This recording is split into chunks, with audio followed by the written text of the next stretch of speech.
की त्यापेक्षा तुमचा आदर ऐकू यावा, जेणेकरून जनमानसात आपलीची प्रतिमा आहे ती कधी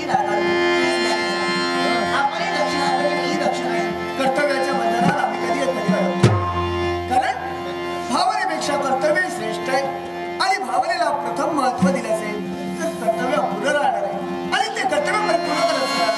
कधी कधी तुझ्या इच्छा आकांक्षा पण आम्ही परिपूर्ण करू शकत नाही. मी अस्वस्थ मुळीच नाही, त्यापेक्षा एखाद्या विशाल वडोशीचे सायकल विसरलेल्या वेळीप्रमाणे माझं जीवन सुखमय आहे आणि म्हणूनच मला माझ्या सुखाची वेदने जगतीच्या सुखाची चिंता आहे. म्हणूनच तर महाराणी सर्व म्हणताय कर्तव्यानं मला ते करायचंय, याच्यासाठी फक्त तुमची साथ आहे. ज्यांच्या आकारात माझा हा संसार उभा त्यांच्याबद्दल पूर्ण आत्मविश्वास आहे. हो खरं संसार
काही मागे पुढे झालंय का? म्हणजे मी काही विसरलंय का? असं का थोड्या बोलतेस? नक्कीच काहीतरी विसरले काय काय झालं काय? नाहीतर मी काहीतरी चुकलं तरी असेल. पण असं का म्हणते सुशिले? मला हेच कळत बघा आजपर्यंत कधी तू माझ्याजवळ गेली नाही तसं नाही म्हणते. आता तुमच्यासोबत माझं काही मागे पुढे झालंय का? काय नाही. मी काही चुकलंय का? हे काय केलं ते व्यवस्थित सुरळीत केलं. तसं नाही, सुरुवात आणि शेवट. तसं नाही म्हणत आहे. एवढी मनोभावे मी तुमची सेवा करते तरी पण तुमचं लक्ष नाहीये. आणि त्यापेक्षा ना तुमच्याकडे पाहिलं ना मस्त की किरीट हा शस्त्र धारण केला आणि काही सगळं तुमची वाट पाहत आहे. रत्ताही सज्ज झालाय. एकाएकी आवडा एकाएकी तुमच्याच बदल नक्की काय आहे? ओळखलंस? शोभले साक्षी कार्य शोभ काय बाच्या रकाबाच्या रोखीच्या ब्रह्मनेत्रापर्यंत आमचं निरीक्षण केलं असेल. हो तर निर्माणा पोशाख करून स्वारी या तुझ्या मंदिरी आणण्याला काय मलाच कळेना. म्हणून तू म्हणतेस माझं लक्ष नाही. तुझं कुठं चुकलं का सुशिले? मलाच वाटू लागलं की मी कुठे मागे पुढे झाले. तुझं काही चुकलेलं नाही. पण तुझ्या या मंदिरी आम्ही आलो ना हा वीर मला पोशाख करायला हा सगळ्यांचा काय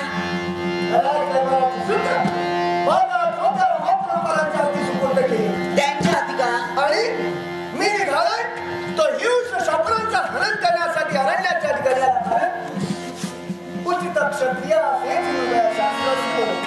या शास्त्राचं अनुसरून प्रत्येक क्षत्रियाचं कर्तव्य मनाच्या समाधानासाठी शुभ कर्तव्य परिपूर्ण करण्यासाठी अरण्यात प्रवेश करावा. हिंस शास्त्रांचं हनन करावं. प्रजेला त्रास होत असेल नाही तो दुरापास करा. इच्छा चांगली आहे. खरंच सुंदर वाटली मला. आणि मीच आलो का? नित्यशा तुला दर्शन देऊन तुला आशीर्वाद देत असतो. हो पण आज मी इथं आलो तो केवळ तुझा गोड संदेश मिळाला असेल. गोड संदेश? तुझा गोड संदेश मिळाला असेल तर आम्हाला विश्वास आहे. अरण्यात प्रवेश केल्यानंतर नक्कीच हिंस शापांचं हनन करून पुन्हा तुझ्या मंदिरापर्यंत आम्ही येणार. बाबा हे मात्र छान केला. माझ्या गोड संदेशासाठी इथपर्यंत आला ही खूप मोठी गोष्ट आहे. पण एक सांगू का? मलाही वाटत होतं देवाला कुठेतरी माझं अडकलं असंच वाटतं मला. रणांगणात गेल्यानंतर आमच्या कमेला ती तिचा मला सहाय्य करत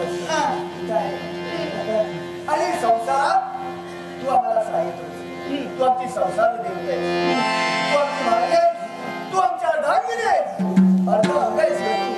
एवढी स्तुती करतात खरं. पण एक सांगू का? देवाने इच्छा तुम्हाला चांगली दिली आहे. हो चांगलीच आहे. हो अरण्यात जाण्याची. आणि मलाही असं वाटतं खरंच हे एकांतात या राजवास्तूत राहून ना कधी कधी कंटाळा येतो एकांताचा. मला असं वाटू लागलं होतं. पण बंधन ना खरी एकटीच स्त्री लग्न झालेली वनविहारासाठी जाणार कशी? कित्येक दासदासे दासींना घेऊन मी अरण्यात जाऊ. त्यापेक्षा अहो मग असं काय तुला जर दासदाशीला घेऊन जायचं नसेल तर 8-10 दिवसासाठी माहेरी जा. तिथे राहा. स्थान बदललं म्हणजे मला सगळं मुळा झाला. वा कित्येक दिवस झाले तू गेलीच नाहीस माहेरी. म्हणजे तुम्ही मला आठवण करून देता काय? त्यापेक्षा असं करणार नाही. माहेरी मी जाईनच. पण एक कारण सापडलं ना की नक्की जाईल. कोणतं माहिती का? मला तुमच्या बरोबर यायचंय आज. तुम्ही नाही म्हटलात तर मग माहेरी. असं काहीतरी करतो माहेरी जास्त काम का? कित्येक दिवस झाले कुठे गेले नाही. मनाचा विरंगुळा झालेला. हा माझ्या बोलण्याचा अर्थ काय माहिती का? कित्येक दिवस झाले मी कुठे गेली नाही म्हणजे माझ्या कुंकवाच्या दोन्या बरोबर माझ्या आता कुठे येणार आहेस तू? अरण्यात. कशासाठी? अहो तुम्ही हिंसशोभनाची शिकार करणार. रक्तात बसून ते तर मी पाहिलं. आणि त्यापेक्षा वनविहारही घडेल. तुमची शिकारही झाली. तुमच्या बरोबर असलेल्याचा आनंदही लाभला. आणि माझी इच्छा पूर्ण झाली. कसं? छान ना? कल्पना झाली. चांगली कल्पना. काय विचारतेस? कल्पना चांगली आहे. पण सुशिले काय? मी अरण्यात जाणार आहे हिंस शापांचं हरण करण्यासाठी. कळलं आता सांगितलं. आणि शिकारीसाठी गेल्यानंतर पुन्हा वागायला काय सांगते येतं का? आणि म्हणूनच येते तुमच्या बरोबर. तुम्ही पुन्हा कधी याल पुन्हा ठाऊक. त्यापेक्षा तेवढे दिवस वनविहार मी माझं कधी हे काही सांगता येत नाही. सूत्र दिली असतील ना तरी अवंतीत कोणीतरी हवंय ते आहेत ना. जबाबदार व्यक्ती म्हणून. मी असतानाही अष्टप्रधान असतात, हवालदार, चौकदार, अमात्य लोकपाल असतात, पण त्यांच्यावर अंकुश माझा असतो. मंत्रिमंडळावर लक्ष माझा असतो. मी राजकर्ता आहे म्हणून म्हणून तू इथं अवंतीत राहिली पाहिजेस. तुझी इच्छा यानंतर पूर्ण केली जाईल. मी तुला अरण्यात घेऊन जाईल, पण आता हरकत नाही. अशा आड्यावेड्यानं जर का माझी इच्छा पूर्ण होणार नसेल तर मग जबरदस्ती करून काय उपयोग आहे त्याचा? नाही, असं नाही. तुम्ही म्हणतात ना की आज ना उद्या कधीतरी माझी इच्छा पूर्ण होईल. हरकत नाही. माझी इच्छा जर आज ना उद्या कधीतरी पूर्ण होत असेल, मान्य मला.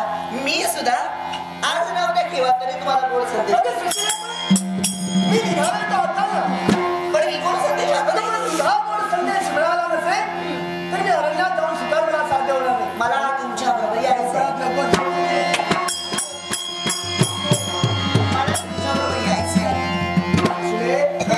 प्रत्येक आर्य स्त्री आपल्या पतीचा मार्ग रोखत नसते. तेवढंच नाही. आर्य स्त्री फक्त पतीचा मार्ग आखत असतो तिनं, आणि नवऱ्यानं मात्र ती शिक्षा पूर्ण करायची. तुझी इच्छा पूर्ण केली नाही, पण यावेळी शास्त्रात सांगतात ना तसं शास्त्रात असंही आहे. नवऱ्यानेच बायकोची इच्छा पूर्ण करायची असते. मान्य मला प्रत्येक नवऱ्यानं आपल्या बायकोची इच्छा पूर्ण आणि जर बायकोची इच्छा नवऱ्याने पूर्ण केली नाही तर झाली ती योग्य वाटली नाही. चांगलीच आहे. एक विचारू बायकोला नवऱ्याबरोबर फिरायला जायचं नाही, ती कुणाबरोबर? मला हेही समजतं. एवढा मी आपल्या मुद्दा नव्हे. मग काय करता? मी तुला सेवेला कधी पाठवणार नाही. पण काय माहिती काय मी तुला म्हटलं ना, काय कर्तव्य महत्वाचं. हो, मी अरण्यात सुधारित बायकोची इच्छा पूर्ण करणं हेही करते मी. मी तुला नेणार नाही.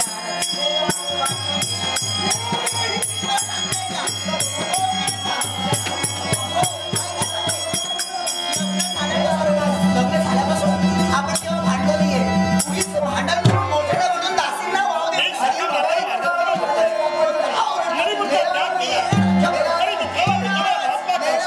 मी हे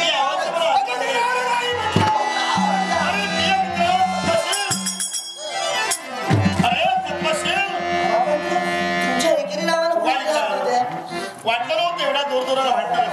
आता या मी कोण आलाय? बस अरे प्रिय मित्रा सर्वशील. आता कोण आला? हो बहिणी, नमस्कार नमस्कार. भाऊजी तुम्ही आणि यावळे काय म्हणते? आठवण झाली. स्वागत आहे. बालपणीचा काळ सुखाचा एकत्र घालविला, एकत्र खेळलो बागडलो, लहान ते मोठे झालो.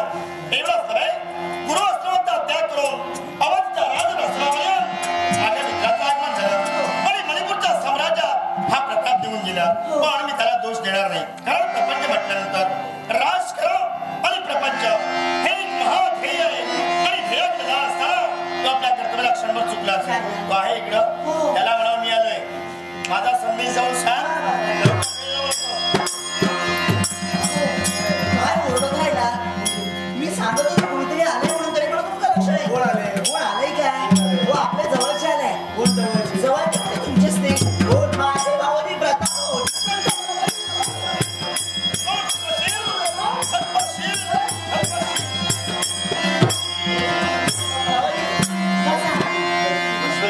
भावाजी, बऱ्याच दिवसानंतर त्या तुमच्या दरबारामध्ये आपलं आगमन झालं. तेवढंच नव्हे तर तुम्हाला दोघांचं प्रेम पाहिलं. आणि अहो, भावाजी, तुम्ही आला. एवढं दूरवरून आला. तुमच्यासाठी काय आणू? गोड आवडते काय? तुमच्याकडे काय विचारणं झालं. नाही का असेल ते घेऊन या. अगं हे संतोषी मेली गेली. या साड्याला झोपे असतील तिकडे लक्ष देऊ नका. संतोषी नको शोधू. तुझा शाळेत लवकरात लवकर शोधू. वहिनी, हे लक्षात ठेवा. काय? साधा काळजी तुमच्या मुखाने शब्द भरपडले. पण बऱ्याच दिवसानंतर आमचं आगमन झाल्या काळानं सुरतेचं शांत मंदिराच्या महत्वात लक्षात त्यास दक्षिणा निमंत्रण देतात. त्या लोकांचं कधीही असते ते इथे घेऊन या. तुमच्या आरोग्य होय, माया पोट भरलं. पण भावाजी एक विचार आम्ही माझं काय मिळालं ना भावाजी एक विचार का तुम्ही आलात केव्हा केव्हा द्वारावर हो तेव्हा झालो. तेव्हा म्हणजे जाऊ दे. त्याचा विचार करण्यापेक्षा मनात मोठी आशा होती कसली आणि मोठ्या आश्रयात प्रवेश केला होता. इथे येऊन निराशा झाली का पूर्णपणे निराश झाली. पण काय झालं? काय कुणी अपमान केला कुणी काही बोललं काय का? हिंमत आहे कुणाची माझा अपमान करण्याची? मग काय झालंय इथं माझा कुणी अपमान करू शकणार नाही.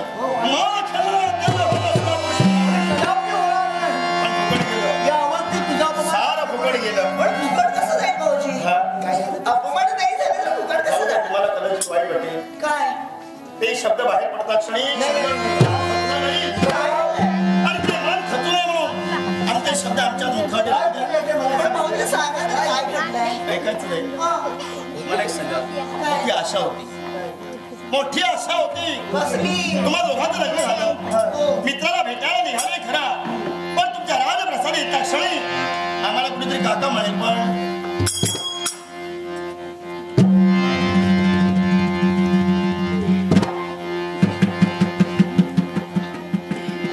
एकच खंत मनात आहे. आणि भावी यशाचा यशवंत तुम्ही तुमच्या लग्नाचा विचार केला पाहिले का? एक लक्षात ठेवा काय आम्ही ज्यावेळी द्वारावर उभं होतो ना हा त्याच वेळी मनोमानी ठरविलंय काय? लग्नाची भानगड नको. नाही रे बाबा, लग्न केलं ठेव लग्नाची भानगड होऊच नको.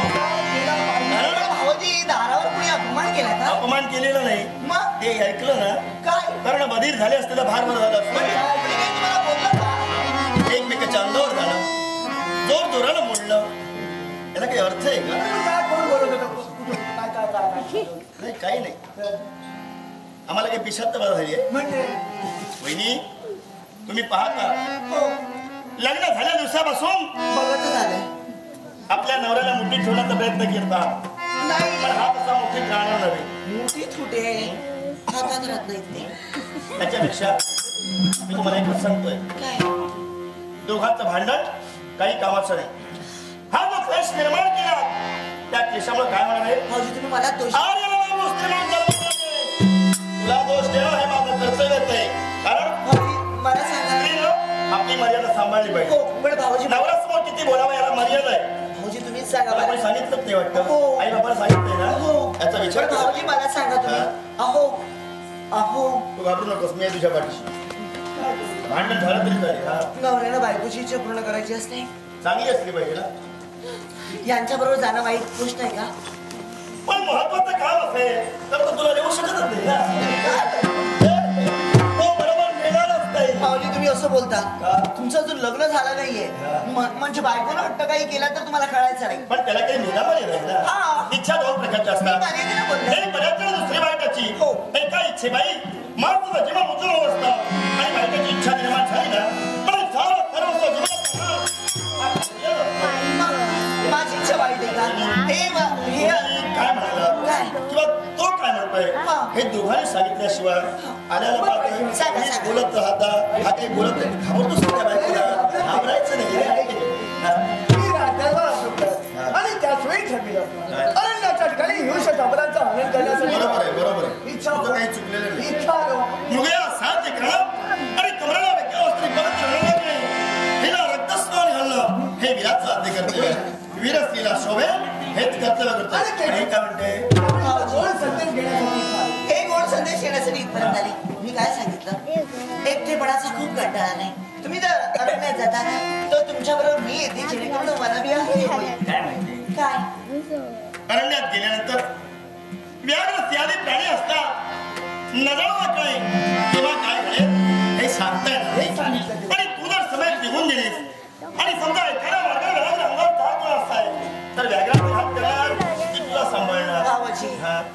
मी आता यांची वीर पत्नी आहे याच्यापूर्वी वीर कन्या आहे पण अजून काही पराक्रम दाखविले नाही ना. पण भावाजी मी अरण्यात एकटी गेलीच नाहीये आणि स्वरक्षण करणं माझं कर्तव्य आहे. नाही संरक्षण कुणी करू शकते मग? त्याबद्दल आत्मविश्वास मला पण सुद्धा भावाजी यांनी हा आडावेळा घेतला नाही हा. मला सांगू लागले की तू जर माझ्या बरोबर आलीस ना तर राज्याची धुरा कोण सांभाळणार मी हे केलं ना. जबाबदार व्यक्ती हीच आहे ना.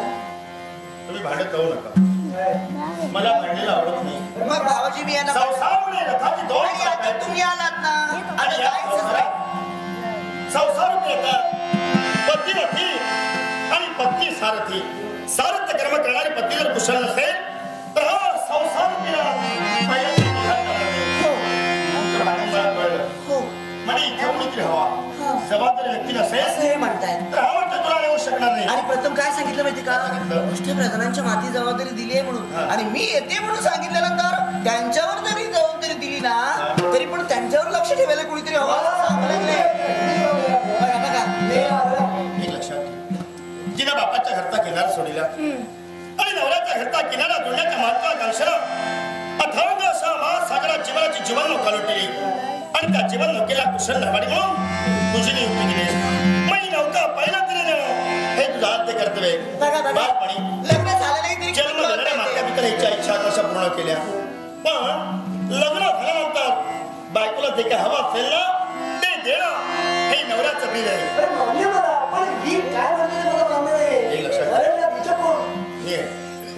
मी समर्थ आहे. तुम्ही चिंता करू नका. पण राज्याची धुरा सांभाळली पाहिजे. आमच्या राज दरबारी आमचे पिताजी विराजमान झाले कारण आम्ही एवढ्या ते राजकर्ते बनले नाही. नगर ट्रेनचा कर्तव्य करावं राष्ट्रभेश्वर होऊन जावं एवढंच आमचं काम आहे. पण भाऊजी तुम्ही राहिला इथं जरूर मित्र प्रेमासाठी म्हणून तुम्ही येईपर्यंत या साम्राज्याची धुरा जरूर तू जर खरं आदर्शी तुझ्यावर या अवंतीची जबाबदारी ठेवून हिची इच्छा पूर्ण करण्यासाठी आणि क्षत्रियाचं कर्तव्य पूर्ण करण्यासाठी निघालो. हिला घेऊन इथं भांडलात ना एवढं पुरे नाही मार्गात भांडायचं नाही. त्यापेक्षा तू रथात बसशील आणि भांडायला सुरुवात करशील कुठं तरी निघून जाईल. नाही आणि भाऊजी इथं आला तुम्ही इतरांना सांगते पण तुम्हाला काय हवं ते मागून घ्या. काही चिंता करू नका. मला मागून घ्यायची गरज नाही. हवं असतं माझ्या हातालाच भेटतं.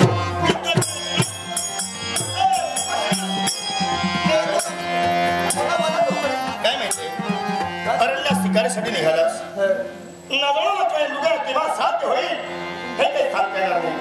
आणि क्षत्रियाचं खरं गेलं कोणतं असेल तर लुगा साथ झाल्याशिवाय पुनश्च माघारी होणे.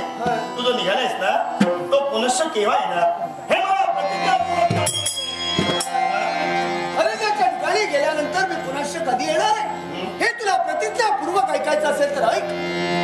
एक वेळ पाण्यात वास्तव्य करणारे जलचर आकाशमय होते. आकाशी विहार करणारे अथांग सागर आपली मर्यादा ओलांडली. पूर्वेला उगवणारा भानू एक वेळ पश्चिमेला उगवेल पण माझ्या मुखातून निघणारे शब्द सत्य आणि सत्य होते. मित्रा तिसऱ्या दिवसाचा सूर्य तिसऱ्या दिवसाचा सूर्य असताना जाण्यापूर्वी हा तुझा मित्र या अवंती नगरी प्रतिज्ञाही केलीस. आणि तिसऱ्या दिवसाचा भाऊ असताना जाण्यापूर्वी या राजप्रसादावर आपलं आगमन होईल. पण या प्रतिज्ञेला प्रतिज्ञा मी तुला प्रतिज्ञा करू शकतोय 3 दिवस न वाट नाही आणि 3 दिवसात तुम्ही आला असता तर हो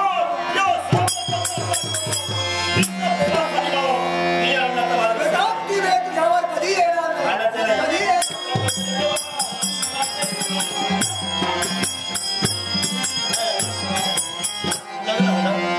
बहिणीची इच्छा अद्याप पूर्ण केली नाही पण आज तिला इच्छा निर्माण झाली अरण्यात जावं वनविहार करावा.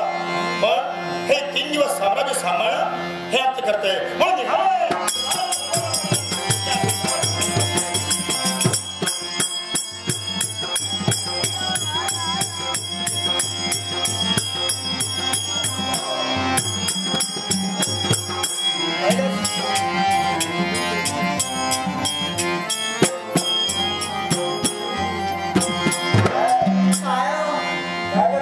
काय करते इकडे तिकडे पाय मारून तुम्ही मुद्दाम केला ते रथ तिकडे ठेवलात आणि पाय वाटेने इथपर्यंत आलात का ते कशासाठी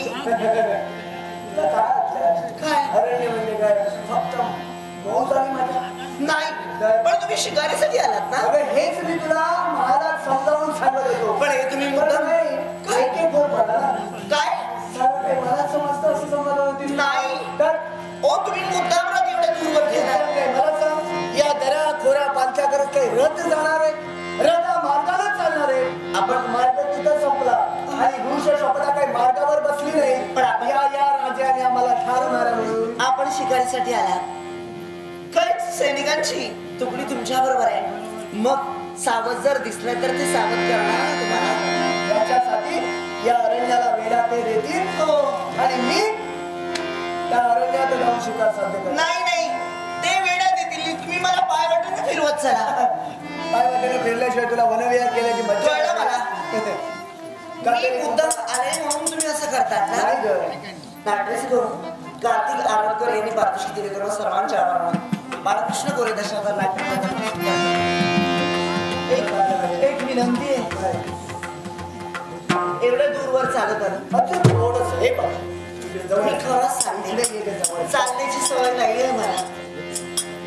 हे आजच चालण्याची सवय नाही म्हणूनच मला माहित होतं ना. म्हणून सांगते. म्हणून सांगतो काय कशालाही कोरड पडली. समोर पहाड दिसतो. हा. तो पहाड कर. हा. पहाड तर दिसतो. इथे जवळच आहे तो. त्या पहाडाच्या पलीकडे आपल्याला जायचं. तिथं गेल्यानंतर विश्वदापनकर हरण होईल. अहो पहाडाच्या पलीकडे मी इथंच बसते. तुम्ही शिकार करून या. मी इथंच बसले काय? काय तू इथंच बसणार आणि मी तिकडे जाऊन शिकार करणार. मग त्यापेक्षा मग एखादा सिंह वगैरे आला आणि तुला फाड फाडून खाल्लं तर तुमच्या बरोबर त्यांनी यायला हवी ना. तर कुठेतरी पाणी नका पाहू. भाषेला खूप कोरड पडते. बघा हो एवढंच तेवढं शिल्लक राहिलं होतं. कुठेतरी वाळ्याचं पाणी नक्कीच मिळेल. हो, वाळाचंच पाणी शोधतो ना. शिकार राहू दे बाजूला, तुझ्यासाठी आता पाणी शोधत राहतो फक्त. अहो असं सगळं का दिसतो या अरण्यात? कशासाठी आली? तेच ते ना घट्ट मला माहितीये माझी तिथं अडचण झाली आहे ती. काय नाही असं काही समजू नको. जा मग पाणी घेऊन या. पण एक गोष्ट नाही, काय मी तुला आगाऊ सूचना करतोय. कसली मी तुला समजावून सांगतोय. काय ते एक गोष्ट डाली ठेव. त्या अमृतसरच्या छायेत बसायचं. हा हालायचं नाही, डोलायचं नाही, बोलायचं सुद्धा नाही. का वेळ तशी झाली असेल ना, हा कानात बोट घालायची बंद करून ठेवायची. बरं बरं हा ऐकायचं सुद्धा नाही. कारण एखाद्या व्याघ्र सिंहाची आरोळी ऐकलीस, इकडे पळापळ तिकडे पळापळ होईल. मुळीच नाही. जागा सोडायची नाही. जागा सोडलीस बसले. हा हसता कामा नये. लवकरात लवकर मी तुझ्या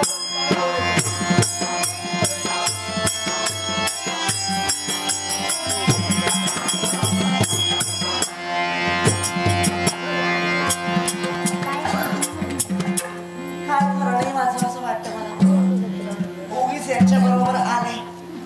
पण काय करू या उंच अशा मला डांबरा वृक्षाच्या शाईखाली मला बसविलं कर. पण इथं समाधान हे रानपक्षी करतायत.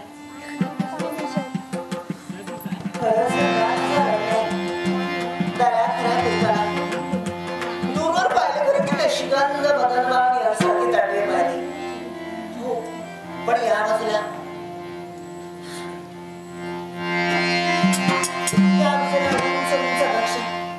गगनाला वेळातून बसतायत असंच वाटतं मला.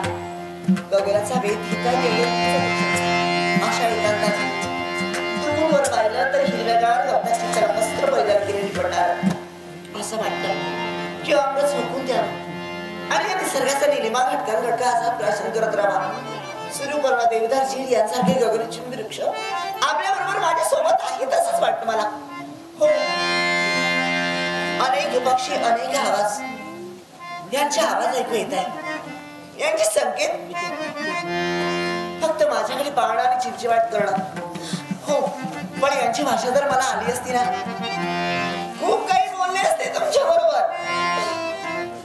नाही माझ्या आवाजाने कुठेतरी दूर पळून जायची. पण हे येतील.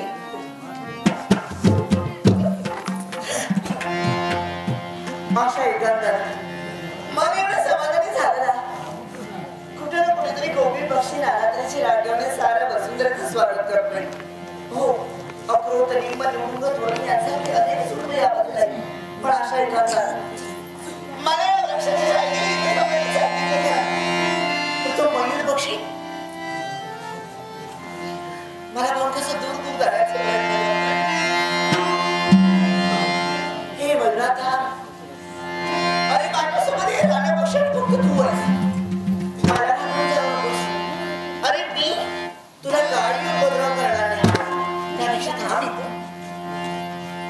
एकांताचा भंग करण्यासाठी तिथं सुंदर असं पिंजरा पिलं की जेणेकरून माझ्याही मनाचं समाधान होईल.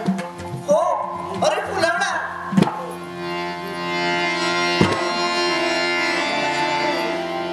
अरे फुलवणा, तुझा सुंदर पिंजरा माझं जर ऐकलं नाहीस ना तरी आम्हाला ती विनाकाची शपथ आहे तुला. अरे फुलवणा रे,